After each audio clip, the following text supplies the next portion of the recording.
Hello, this is Sachin Thakur, Assistant Professor, Electrical Engineering Department, Chandigarh Polytechnical College, Gurgaon. In this lecture, we are discussing about the three-phase induction motor. Before going to this topic, let us discuss about what is induction motor. What is induction motor?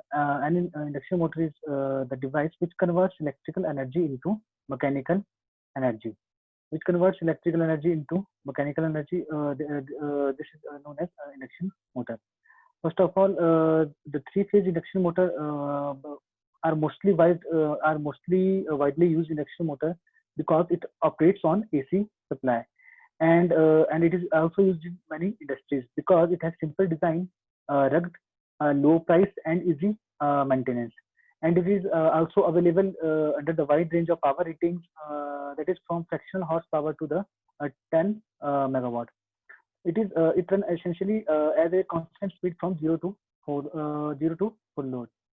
And in three-phase induction motor, the main if we are talking about its speed, not easy to have variable speed control, and it requires variable frequency power drive for optimal speed control. So this is the inner view of induction motor here. This is the rotor of the induction motor. This is the stator part of this brown color shows stator part of induction motor, and this is the stator winding. This is the supply terminals, and this is the eye bolt for lifting the motors, and this is the end rings. Here, this is the end rings of the motor. This is the outer cover of the motor, and this is a yoke, on which the machine on which the whole load of the machine depends on this yoke. If we talk about its construction, the three-phase induction motor has two main parts. First is the stationary part, that is the stator, and another is the rotor. That is, the rotor is the rotating part. First of all, stator. The stator is made up of high grade alloy steel lamination alloys, that is the mixture of metals. And in stator, there is a stator windings which may be connected in star or the delta, and stator frame that supports the hollow or the cylindrical core. This represents the stator core here. This represents the stator core. Next is the rotor. The revolving part of the induction motor is known as the rotor, and the rotor is made up of high grade alloy steel lamination. It is also made up of same material as the stator made up of. And on the basis, if we talking on the basis of design, on the basis of the rotor design, the three-phase induction motor basically divided into two parts. First one is the scale cage, and second one is the wound rotor motor. Here, this is the scale cage motor, and this is the wound rotor or the slip ring induction motor. Here, in scale cage induction motor, in the main difference between both these motor depends upon the rotor design. The three-phase induction motor basically differentiate on the basis of rotor design. Here, this is the steel cage rotor, and this is the slip ring rotor. Here, steel cage in steel cage rotor motor, the shaft is always this rotor. The rotor is always parallel to the shaft. The advantage of this steel cage rotor is that it provides the uniform torque, and it has less noise, less maintenance, and the high efficiency, and also has the high power factor. And if we say about slip ring induction motor, the main advantage of slip ring induction motor is easy speed control, and the main advantage of slip ring induction motor is that the starting torque is high in slip ring induction motor, and the starting current is low. And this is the slip rings. The main function of the slip rings is that it provides a continuous transfer of power signal or the data in AC motors. And in AC motors, the main function is to transfer resistance to the rotor windings, and this slip rings made up of copper, graphite, or the copper alloys. And next one is this is the construction of a three-phase induction motor. And in construction, this is the fan cover. This is the cooling fan. The main function of the cooling fan is to extract the heat during the operation of this induction motor. This is the end belt and the end rings. The rotor is short circuited through that end rings, and this is the lifting eye. For holding the motor, we can use this lifting eye. This is the nameplate. In nameplate, there is a technical specification of the motor, and this is the stator coils. This is the stator coils, and this is the squirrel cage rotor, and this is the squirrel cage rotor. The main difference between the squirrel cage rotor and the slip ring induction rotor is that in a squirrel cage induction rotor, the upper portion is made up of aluminum or the copper bar. This is made up of the aluminum or the copper bar, and in slip ring induction motor, the same winding is placed on the rotor. For example, the stator three-phase winding is on the stator. Similarly, there is also the winding on the rotor part in case of slip ring induction motor. But in case of squirrel cage induction motor, the upper portion, this portion is made up of aluminum bar, and this is a bearing seal or the ball bearing to hold the shaft at its position. And this is the end rings. The main function of the end rings is to short circuit the connection of the rotor. Next one is the difference between slip ring and a squirrel cage induction motor. First difference is that in slip ring induction motor, the construction is complicated due to presence of slip rings and the brushes. As I discussed earlier, in what is slip ring? Slip ring, the main function of the slip ring is to provide a continuous transfer of signal. But in case of this AC motors, these slip rings transfer resistance to the rotor winding, and this slip ring is made up of copper, graphite, or the copper alloys, and the brushes. Second is the brushes.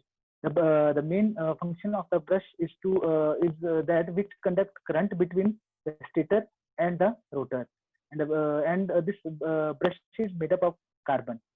But in case of squirrel cage induction motor, construction is very simple. There is no slip ring and the brushes.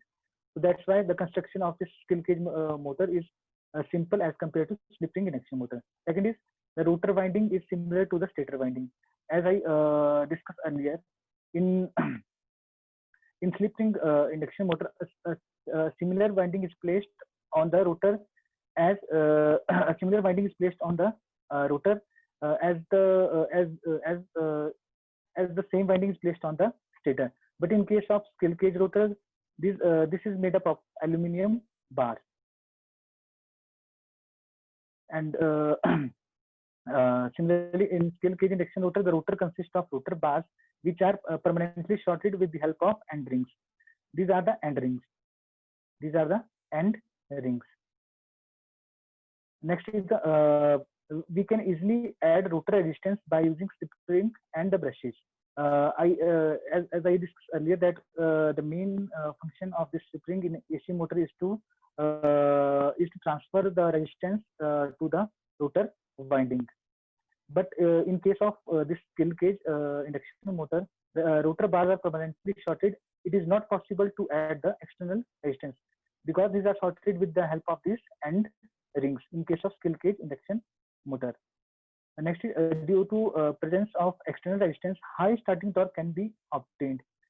In case of slip ring induction motor, we can add external resistance that can provide a high starting torque. In case of squirrel cage induction motor, the starting torque is low and cannot be improved. Slip ring and brushes are present in case of slip ring induction motor, and there is no brushes and slip ring are present in case of squirrel cage induction motor. Frequent maintenance is required due to the presence of brushes. In slip ring induction motor, these require frequent maintenance and the service after some working operation. But in case of squirrel cage induction motor, less maintenance is required because there is the absence of brushes and the slip rings. The construction is complicated and the presence of brushes and the slip ring make the motor more costly. So we can discuss about its cost. Then the slip ring motor are more costly because of the presence of slip ring and the brushes. The steel cage induction motor are less costly because in this there is no slip rings and the brushes. So this is the main difference between the slip ring and the steel cage induction motor. And next is the concept of rotating magnetic field. As we know that when we give a three-phase supply to the stator winding, a three-phase rotating magnetic field can be produced. As we know that the three-phase supply are 120 degree 120 degree from each apart. For example, IR phase at 0 degree. Similarly, IY phase is at 120 degree phase displacement, and IB phase is again 240 degree phase displacement. So we can, if we can discuss about that the three-phase supply is 120 degree apart each other, and the speed of this rotating magnetic field is given by Ns is equal to 120 F upon P. This F is nothing but the supply frequency, and P is the number of poles, and N is the speed of rotating magnetic field in revolution per minute. And this is the example of rotating magnetic field. Here, there is a 6 poles: 1, 2, 3, 4, 5, and 6. There are 6 poles. This is because we are talking about a three-phase induction motor, and in three-phase induction motor there are 6 poles and 3 pole pairs. The pole pair is nothing but the number of poles divided by 2. Here number of poles is 6. If we divide it by 2, then it will give the pole pair. Therefore, 3 pole pair and number of poles is 6. And 3 pole pair and number of poles is 6. This is the rotation of three-phase rotating magnetic field. This is the rotation of three-phase rotating magnetic field, and this forms the direction of torque, at which direction the torque experienced on the rotor. And this cross denotes the current entering in the windings, stator winding, and this dot represents the current leaves the stator winding. This is a principle of operation. Next is principle of operation. As we know that all the AC machines are basically based on the principle of Faraday law of electromagnetic induction. The principle Faraday law of electromagnetic induction. When we give three-phase supply to the stator windings, a three-phase rotating magnetic field can be produced, which rotates at a speed ns. As we discussed, ns is the nothing but the synchronous speed or the speed of the rotating magnetic field. When this three-phase supply is given, a rotating magnetic field cuts the rotor winding and produces an induced voltage in the rotor winding. And due to the fact the rotor windings are short-circuited by the end rings for both scale cage on the wound rotor, then an induced current flows in the rotor winding. The rotor current produces another magnetic field, and when the stator magnetic field and the rotor magnetic field interacts with each other, a torque is produced, which is given by K T induced, tau induced is equal to K into BR into BS. K is the constant of proportionality here, and BR and BS, BR are the magnetic field density, magnetic flux density of rotor, and BS is the magnetic flux density of a stator. Now the question is, at what speed will this induction motor run? The induction motor run always less than the synchronous speed. Always less than the synchronous speed. If the induction motor if we can say if the induction motor runs at same as synchronous speed, then what will happen? Then if this happens, then the rotor runs. If the rotor runs at a synchronous speed, which is same speed of the rotating magnetic field, then the rotor will appear stationary to the rotating magnetic field, and therefore no magnetic field cut between the rotor and the stator.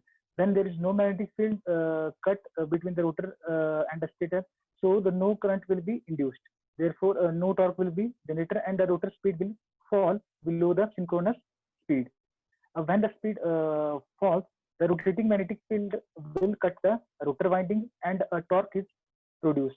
So that's why induction motor always run at a speed lower than the synchronous speed, because there is the because as we discussed, there is the if the rotor runs at synchronous speed, then which is the same speed of the rotating magnetic field, then the rotor will appear stationary with respect to the rotating magnetic field that is on the stator. So there is no magnetic field cut between the rotor and the stator. So there is no electric current produced, and no flux will be produced, and no torque is generated. And the rotor speed, due to this, rotor speed will fall below the synchronous speed. And next is what is slip? Slip is nothing but the difference between the motor speed and the synchronous speed. Synchronous speed is nothing but the speed of rotating magnetic field, and this Nm is the speed of mechanical speed of the shaft. Okay, so Nm is the mechanical speed of the shaft. If we talking about its the formula for slip, the formula for slip is nothing but the synchronous speed minus motor speed divided by synchronous speed. Synchronous speed, as I discussed earlier, it is the speed of the rotating magnetic field in the stator, and Nm is the speed. Nm is the shaft speed. You can say it also the shaft speed. Now, where S is the slip. If the rotor runs at synchronous speed, then slip is equal to 0. If the rotor is stationary, then slip is equal to 1. And thank you.